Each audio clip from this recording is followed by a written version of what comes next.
अस्सलाम वालेकुम स्टूडेंट्स, कैसे हैं आप सब। उम्मीद है आप सब माशाल्लाह से ठीक होंगे। जमात अष्टम सबक नंबर 4 आज आप लोगों का तीसरा हफ्ता है और आप लोगों का जो लेसन स्टार्ट होने जा रहा है वो है पाकिस्तान के चंद अहम त्यौहार। आप सबके पास बुक्स होंगी, आप लोग अपनी बुक्स ओपन कीजिए और बुक से आप लोगों का सफ़ा नंबर है 19, सफ़ा नंबर 19 ओपन कीजिए। सफ़ा नंबर 19 में सबसे पहले आप लोग अपने खास अल्फाज देखिए। खास अल्फाज में आप लोगों का है सकाफत का मतलब है रस्म और रवाज, तश्कील शक्ल देना, इकाई, एक, इश्तराक मिलजुल कर काम करना, दिल रुबा दिल को लुभाने वाला, मुयस्सर दस्तयाब, संगम, मिलाप, हरीफ, दुश्मन, पोशाक, लिबास, दहाना, मुंह, मुसावात, बराबरी, अतवार, तौर तरीके। स्टूडेंट्स, आज जो हमारा लेसन है सबक नंबर 4 पाकिस्तान के चंद अहम त्यौहार, हम इस लेसन में पाकिस्तान के त्योहारों के बारे में पढ़ेंगे। आप सबको पता है त्यौहार क्या होते हैं। जो हमारे कुछ मजहबी त्यौहार हैं, कुछ कौमी त्यौहार हैं। ठीक है स्टूडेंट्स, आप लोग ये लेसन अपनी बुक्स ओपन कीजिए। सबसे पहले आप लोगों को ये पता होना चाहिए कि त्यौहार जो है वो किस तरह से कोई भी जो इंसान है, इंसानों के रहने सहने के तरीके, जिंदगी बसर करने के आदाब व अतवार जो है, किसी कौम के भी रहने सहने के तरीके जो होते हैं, जो उनके आदाब व अतवार होते हैं, वो किसी भी कौम की तहजीब को शक्ल देती है। ठीक है ना।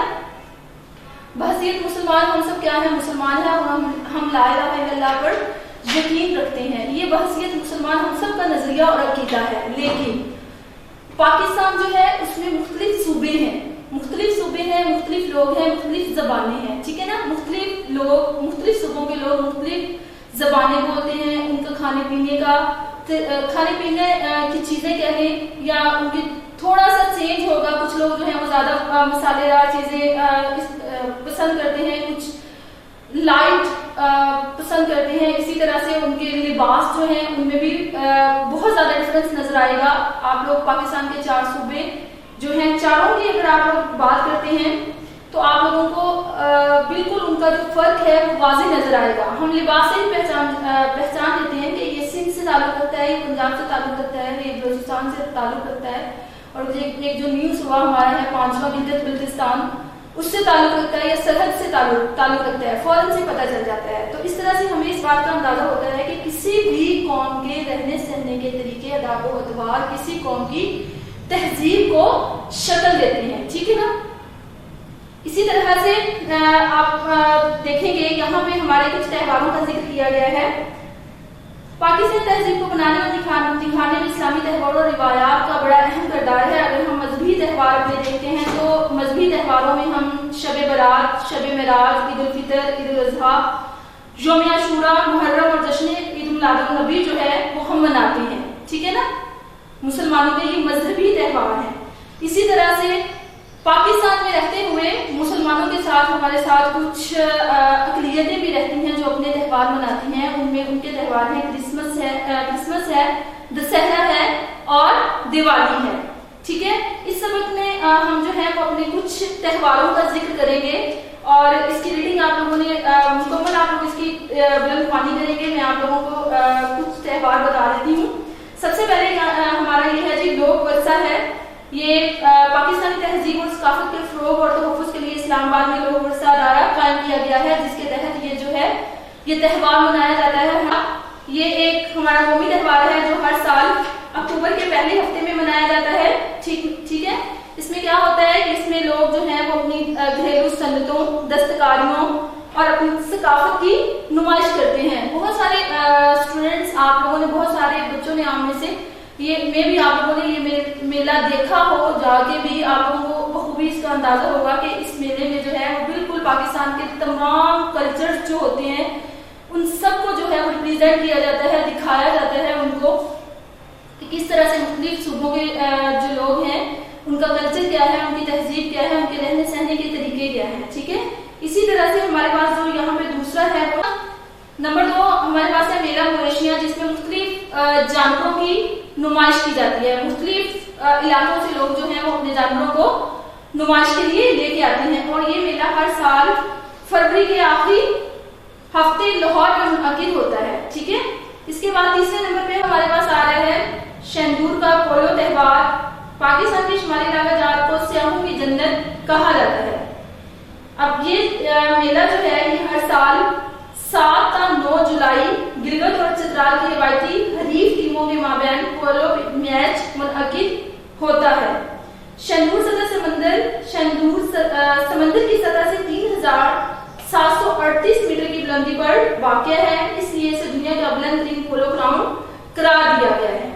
तीसरे नंबर पर स्टूडेंट्स नंबर 4 पे हमारे पास है सिब्बी मेला। ये मेला जो है वो बोलान में मुनअकिद किया जाता है। ये मेला पहली दफा जो है वो 1875 में मुनअकिद हुआ और अब ये मेला हर साल 15 फरवरी को मुनअकिद किया जाता है। अच्छा, इन मेलों के क्या मतलब इन मेलों का क्या फायदा है हमारी जिंदगी में? इन मेलों के जरिए क्या होता है कि इन त्योहारों और मेलों में लोगों को एक दूसरे के करीब आने का मौका मिलता है और क्या होता है कि लोग एक दूसरे के रस्म और रिवाज, तहजीब और सकाफत को अच्छे तरीके से जानते हैं, खुशी महसूस करते हैं। ओके स्टूडेंट्स, अब आप लोग अपनी ओपन कीजिएगा। आप लोगों की मशक स्टार्ट हो रही है। इसका क्वेश्चन नंबर 1 है आप लोगों का। आप देखें जरा, हम बुक से आप लोग देखेंगे पाकिस्तान की तहजीब और सकाफत। स्टूडेंट्स, अब आप लोग अपनी बुक्स ओपन कीजिए। आप लोगों का सवाल नंबर 1 है, मुख्तलिफ सवाल के जवाब दें। पहला सवाल है आप लोगों का पाकिस्तान की तहजीब और सकाफत कैसी है। आप लोग ये मैं आप लोगों को बोल के भी बता दूंगी। आप लोगों के पास नोट्स भी होंगे इसके।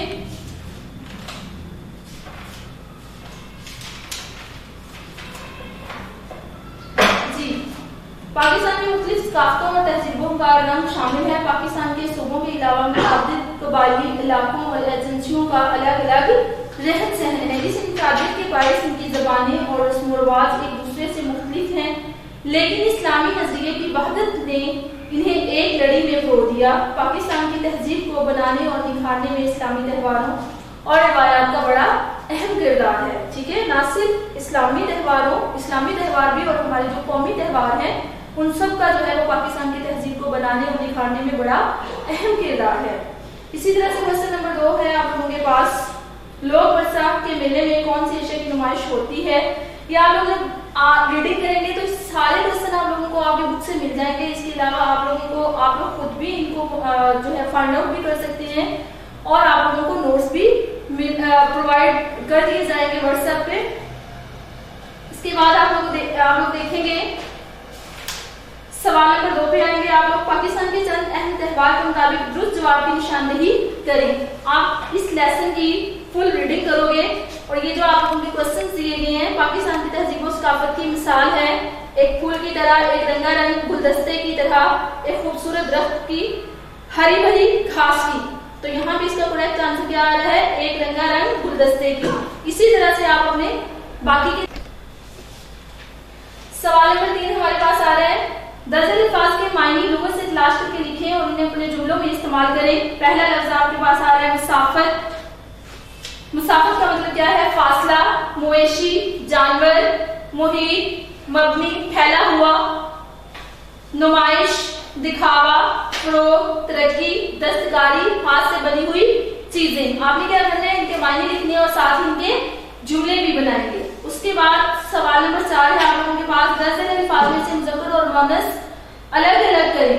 जी स्टूडेंट्स, इनमें से आप लोगों को मिक्स वर्ड्स दिए हुए हैं, मुज़क्कर और मुअन्नस आप लोगों को मिक्स करके दे दिए हैं। आप लोगों ने क्या करना है, मुज़क्कर अलग करने हैं और मुअन्नस अलग करने हैं। सवाल नंबर 5 हमारे पास है, सबक पाकिस्तान के चंद अहम त्यौहार के मुताबिक मुनासिब लफ्ज की मदद से खाली जगह पूर्ण करें। ये सारी खाली जगह आप लोग खुद करेंगे। यहाँ से रीडिंग करते हुए आप जो सही लफ्ज है वो इस बुक में इस खाली जगह में लिखते जाएंगे। सिब्बी डरा बोलान के दहाने पर आबाद है, ये फर्स्ट वाला जो है, first fill in the blanks की तरह ही आप लोग बाकी फिल इन द ब्लैंक्स भी अपनी फिल करोगे और इनको तैयार करोगे। ठीक है, इसके बाद हमारे पास आ रहे हैं, दरअसल मुहावरात और तरकीब का मफहूम वाज़ेह करें। ठीक है, ये कुछ आप लोगों को तरकीब दी गई है, जैसे है इनमें से पहला मुहावरा है, एक लड़ी में परोना। एक लड़ी में परोना का मतलब क्या होगा,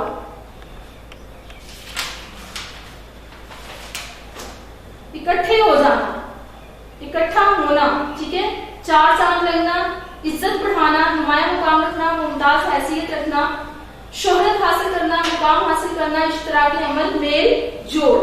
इसी तरह से नेक्स्ट हमारे पास सवाल नंबर 7 है, कॉलम है। ये कॉलम आप लोग मैचिंग करेंगे।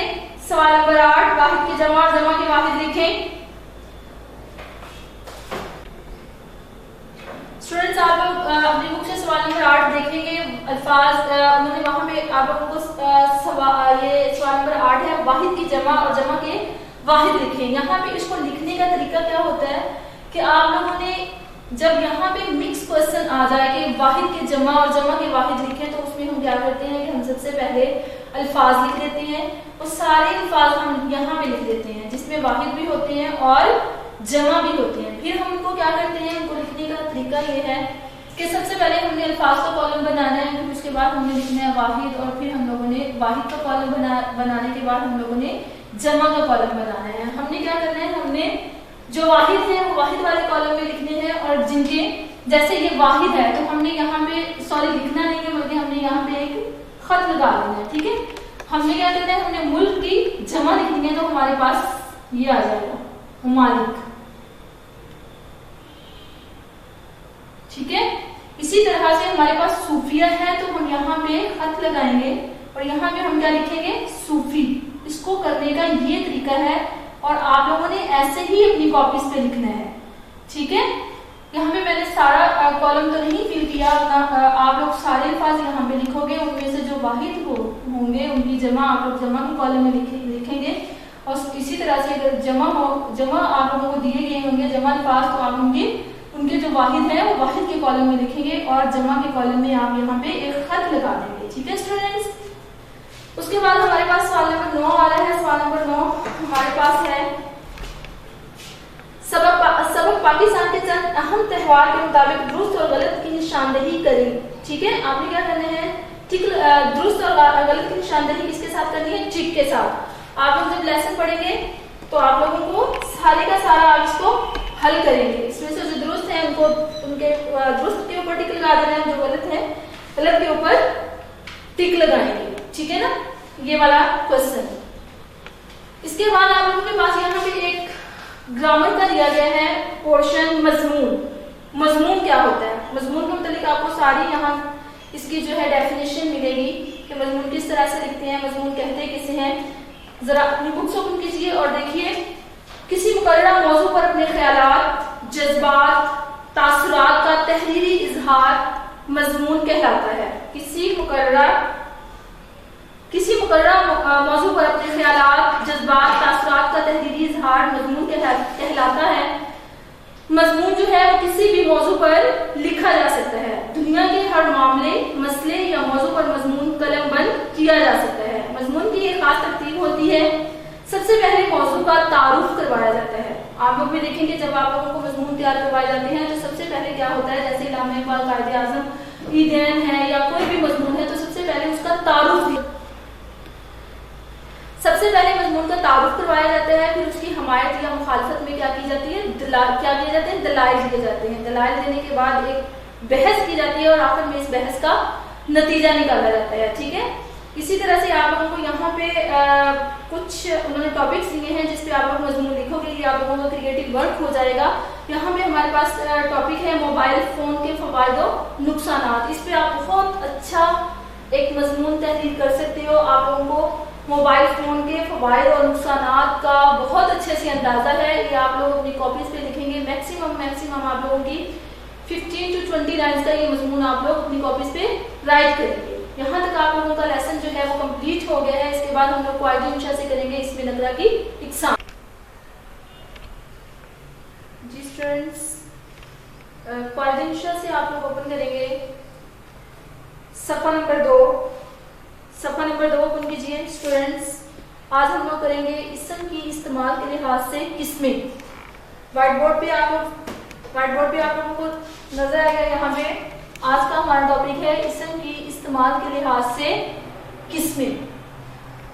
इसम के इस्तेमाल के लिहाज से हमारे पास टोटल 2 किस्में हैं, जिसमें पहली किस्म आ जाती है इसमें मारफा और दूसरी है इसमें नकरा।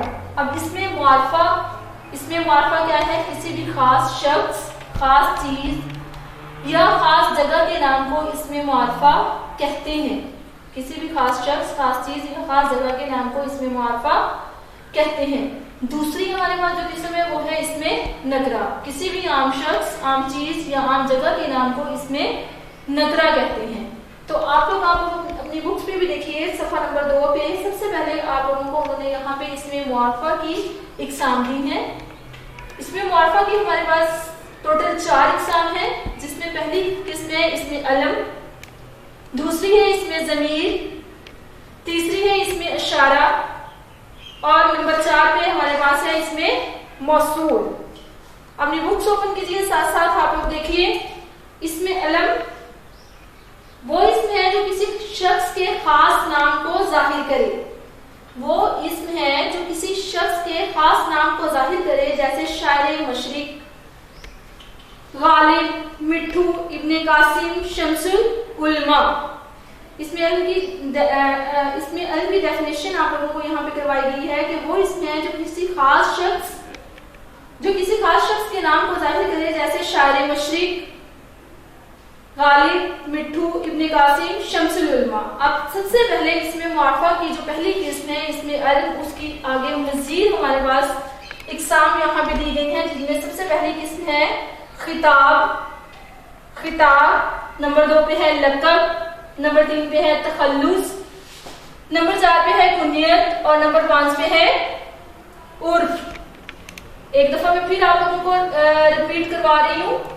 इसम की इस्तेमाल के लिहाज से 2 किस्में हैं, जिसमें इसमें मारफा है, इसमें नकरा है।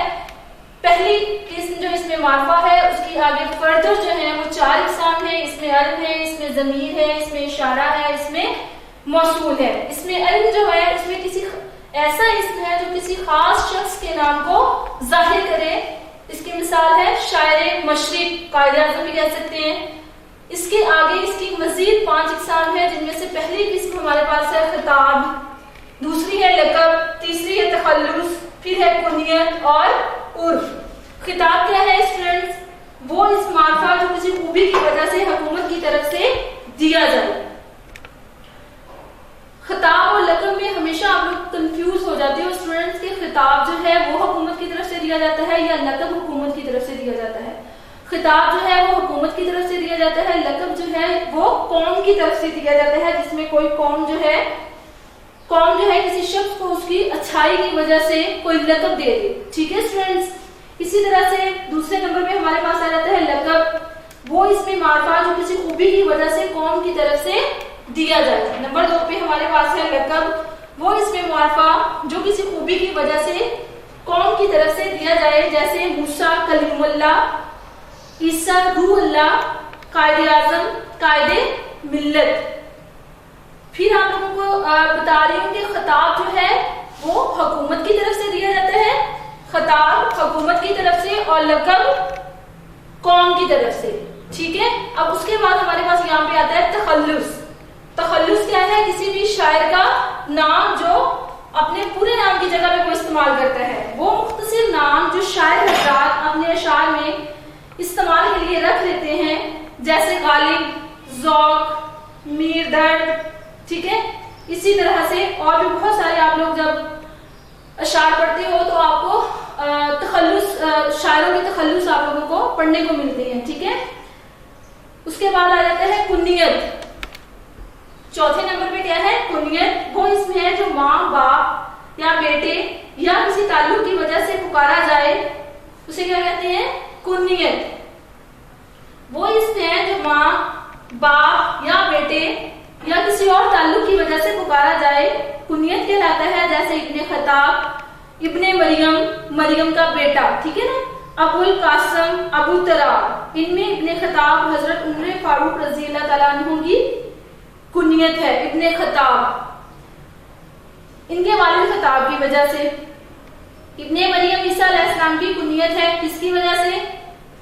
हजरत मरियम अलैहिस्सलाम जो उनकी वालदा थी उनकी वजह से। इसी तरह से आप लोगों को मुख्तलिफ जो एग्जाम्पल दी गई हैं उनकी कुनियत के बारे में भी बताया गया है साथ साथ।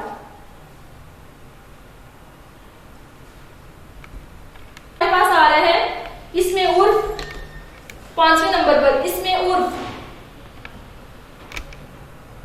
वो इसमें है जो या तो वालिदैन बचपन ही से बच्चे का प्यार से एक नाम रख लेते हैं। उर्फ तो आप लोगों को बहुत आप सबके निकनेम होंगे, ठीक है ना, वही उर्फ है जो घरों में निकनेम जो बोला जाता है। प्यार से वालिदैन जो है अपने बच्चों को बुलाते हैं, या लोगों के दरमियान में कोई भी नाम जो है किसी का मशहूर हो जाता है। वो इसमें जो या तो वालिदैन बचपन ही से बच्चे का प्यार से एक नाम रख देते हैं, या असल नाम बिगड़ कर या फिर किसी इंसानी खूबी या नक्स की वजह से उसका कोई एक नाम मशहूर हो जाता है, जैसे पप्पू, मिट्ठू, चंदा, मून, जावेद।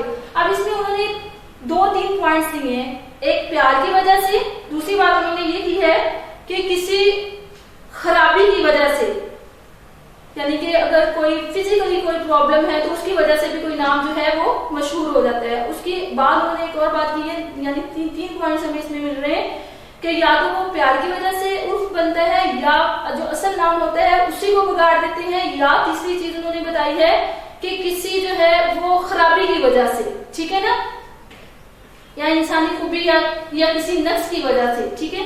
उसके बाद हमारे पास जो नंबर 2 पे हमारी, अभी आप लोगों के पास इसमें वाफा की जो पहली किस्म है इसमें उसकी 5वीं एग्जाम आप लोगों को बता दी कि खिताब जो है वो हुकूमत की तरफ से दिया जाने वाला नाम, लक़ब कौम की तरफ से दिया जाने वाला नाम, तखल्लुस शायर का मुख्तसर नाम, कुनियत जो है वो वालिदैन की तरफ से या किसी और वो क्या कहते हैं तखल्लुस किसी शायर का मुख्तसर नाम, कुनियत माँ बाप या किसी और ताल्लुक को जाहिर करती है, और उर्फ जो है वो जो लोगों के दरमियान में नाम प्यार की वजह से, किसी खूबी या असल नाम बिगड़ जाने की वजह से, या किसी खूबी या नक्स की वजह से मशहूर हो जाए, वो उर्फ कहलाता है। अब हमारे पास आता है दूसरी इसमें वाफा की किस्म आती है, इसमें ज़मीर। इसमें ज़मीर की आगे 3 इकसाम है। नंबर 1 है ज़मीर फाइली, नंबर 2 है ज़मीर मफूली, और नंबर 3 है ज़मीर अज़ाफ़ी। यहाँ पे आप लोगों को इसकी डेफिनेशंस नजर आएंगी। सफ़ा नंबर हमारे पास 3 है। ज़मीर फाइली है, वो ज़मीर है जो किसी फेल का फाइल बन रही हो। इसमें ज़मीर क्या है? वो ज़मीर है जो किसी फेल का फाइल बन रही हो, यानी कोई फेल हो रहा है तो उसका फाइल बन जाए। जैसे यहाँ पे मिसाल दूंगी, ये है हमारे पास अहमद किताब पढ़ रहा है।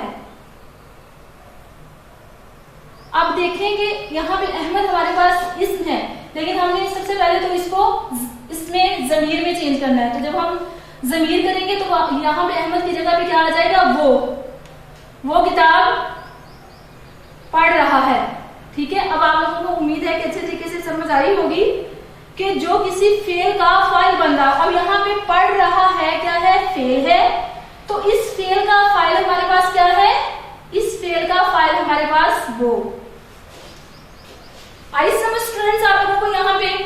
ठीक है, अब इस तरह से वो की जमा भी होगी, उन्हों, उन्हें, बहुत सारे ज़मीर जो है वो आप लोगों को मिल जाएंगे जो जमा की हालत में होंगे। दूसरी जो हमारे पास इसकी किस्म है वो है ज़मीर मफ़ऊली। ज़मीर मफ़ऊली वो ज़मीर जो मफ़ऊल की जगह इस्तेमाल होती हैं। वो ज़मीर जो मफ़ऊल की जगह इस्तेमाल होती है। मफ़ऊल क्या होता है? जिस पर काम वाक़या हो, फेल काम करना। और मफ़ऊल क्या है? जिस पर काम वाक़या हो। हम यहाँ पे इसकी एग्जांपल क्या दे सकते हैं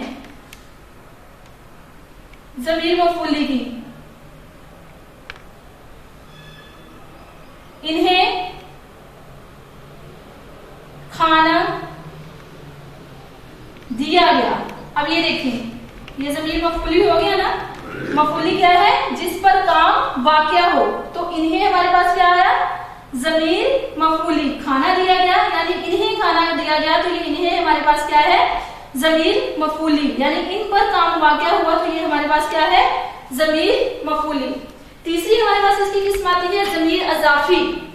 ज़मीर अज़ाफ़ी, इसके लिए आपको थोड़ा सा पहले मैं ये बताऊं कि हमारे पास कुछ वर्ड्स होते हैं जिन्हें हम बोलते हैं मुरक्कबे अज़ाफ़ी। मुरक्कबे अज़ाफ़ी। अब एक लफ्ज में लिख रही हूँ मुरक्कबे अज़ाफ़ी में, ये है, इनको मुरक्कब अल्फाज़ ही बोला जाता है। ये हमारे पास है कलमे उस्ताद। ठीक है। अब इनको हम मुरक्कब अल्फाज भी बोलते हैं। अब ये हमारे क्या है, मुरक्कब इजाफी।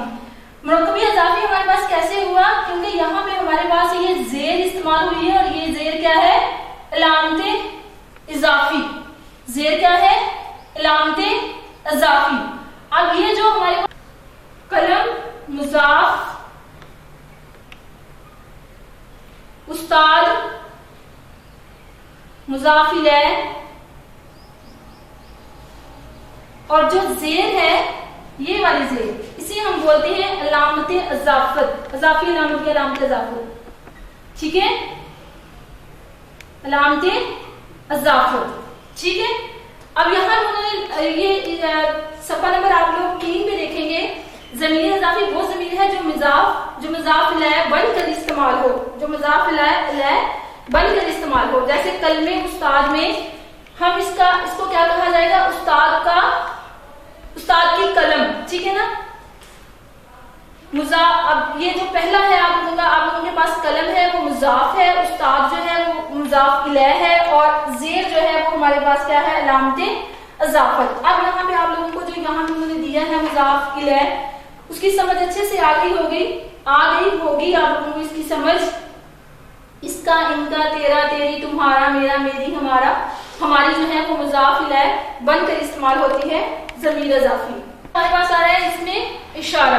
बुक से आप लोग देखिए सफा नंबर 3, इसमें इशारा वो इसमें है जैसे किसी चीज की तरफ इशारा किया जाए, नाम से ही जाहिर है इसमें इशारा, किसी चीज की तरफ इशारा करना। वो इसमें है जिससे किसी चीज की तरफ इशारा किया जाए, जैसे वो, अगर दूर कोई चीज पड़ी है तो हम कहेंगे वो किताब पड़ी है, और नजदीक अगर कोई चीज पड़ी होगी तो उसके लिए हम क्या इस्तेमाल करेंगे, ये, ठीक है, ये किताब मुझे उठा के दे दो, या अगर दूर की चीज कोई है तो उसके लिए वो। उसके बाद हमारे पास इसकी चौथी लास्ट इसकी जो किस्म है हमारे पास वो है इसमें मौसूल। इसमें मौसूल बुक से देखिएगा सफा नंबर 3 है, वो इसमें है जिसे किसी जुमले के साथ लगाए बगैर इसके मायने समझ में ना आए, इसमें मौसूल कहलाएगा। यानी हमारे पास अगर हम यहाँ पे एक जुमला लिखते हैं, जो मेहनत करेगा, जब तक हम इसके साथ दूसरा जुमला नहीं लगाएंगे वो अपने मायने पूरे नहीं देगा। जो मेहनत करेगा, इससे आगे क्या मतलब, जो मेहनत करेगा वही कामयाब होगा, ठीक है। यानी ये हमारे पास क्या है, वही कामयाब होगा, ये हमारे पास इसमें मौसूल है। यानी जब तक हम इसके साथ दूसरा जुमला नहीं लगाएंगे हमारे पूरे मायने नहीं आएंगे, हमें इसके फुल मायने जो है वो नहीं पता चलेगा। किसी भी जुमले के साथ जब ऐसा जुमला जो यानी पूरे मायने ना दे सके, जब तक उसके साथ दूसरा जुमला ना आए, ठीक है, वो क्या कहलाएगा, इसमें मौसूल। यहाँ तक आप लोगों का इसमें मुआरफा की इकसाम का जो टॉपिक है वो कंप्लीट हो गया है। ये आप लोग अच्छे तरीके से तैयार करेंगे।